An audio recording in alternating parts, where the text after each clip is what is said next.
প্রিয় দর্শক, আসসালামু আলাইকুম। আমি এখন আছি ঢাকা কেরানীগঞ্জ, মুসলিমনগর চুনকুটিয়া। মুসলিমনগর চুনকুটিয়া, এই যে এখান থেকে, এই যে এই সীমানা ধরে এখান থেকে ওই যে সীমানা পর্যন্ত 4 শতক জায়গা বিক্রি হবে। 4 শতক জায়গা বিক্রি হবে। এটার প্রতি মূল্য হচ্ছে 16 লাখ টাকা শতাংশ। 16 লাখ টাকা শতাংশ। এটা হচ্ছে চুনকুটিয়া মুসলিমনগর। চুনকুটিয়া মুসলিমনগর, এটা ঢাকা কেরানীগঞ্জ। এই আশেপাশে বসবাস, আবাসিক এলাকা, বিশাল বিশাল বিল্ডিং আছে, সুন্দর এরিয়া, পজিশন ভালো। এই এখানে বাসাবাড়ি ভাড়া হয়। এখানে আবাসিক এলাকা, এখানে পলর সিস্টেম, সুন্দর এরিয়া, পজিশন ভালো। এই যে সাইটে উন্নত মানের বিল্ডিং, এখানে সামনে চুনকুট্টা চৌরাস্তা এবং মুহুরীপট্টি, তারপরে মুসলিমনগর তারা মসজিদ।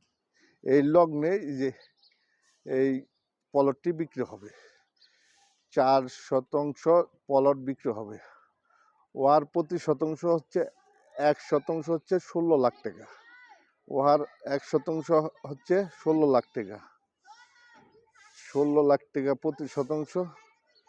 এটা শিল্প এলাকা, প্লট এলাকা, সুন্দর প্লট, আশেপাশে ভালো বাড়িঘর। এখানে আশেপাশে অনেক বাড়িঘর। এটা হচ্ছে ঢাকা কেরানীগঞ্জ চুনকুটিয়া।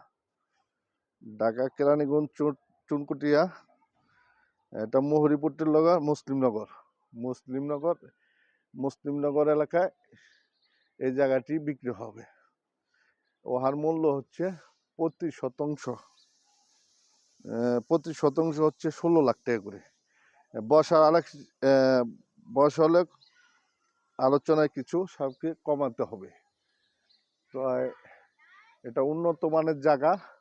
এই জায়গা আন্তাজে যার মূল্য ভেরিয়েশন কমই আছে। এখানে নগদ 5-6 ফিটের রাস্তা আছে, 5 থেকে 6 ফিটের রাস্তা আছে। আপনাদেরকে রাস্তা দেখিয়ে দিব। সুন্দর পজিশন, উন্নত মানের জায়গা, ভরট করার জায়গা, প্লট করার জায়গা। তাই আজই চলে আসুন। এই যে হচ্ছে 8 ফিটের রাস্তা।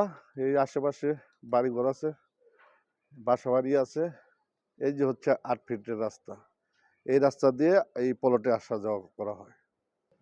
প্রিয় দর্শক, এই যে হচ্ছে মেন রাস্তাটা, আশেপাশে আবাসিক বাড়ি, বিল্ডিং সব কিছুই আছে। এই যে হচ্ছে 8 ফিটের রাস্তাটা, সুন্দর একটা রাস্তা, পজিশন, রিক্সা হ্যাঁ, প্রাইভেট হ্যাঁ, সব কিছু আসবে এখানে। তাই সামনে আপনাদেরকে মুসলিমনগর মেন রাস্তা দেখা দিচ্ছি। প্রিয় দর্শক, এই যে ওই জায়গার রাস্তা, এই খালি জায়গা যাওয়ার রাস্তা, প্লটের রাস্তা, এটা একটু ময়লা পানি জমছে, তো এটা চলে যাবে। এটা 8 ফিটের। এই যে হচ্ছে মুসলিমনগর মেন রাস্তা। এই যে হচ্ছে মুসলিমনগর তারা মসজিদের রাস্তা। তো জামাল পেজ শেয়ার করুন এবং সাবস্ক্রাইব করুন, পাশে থাকুন। আসসালামু আলাইকুম।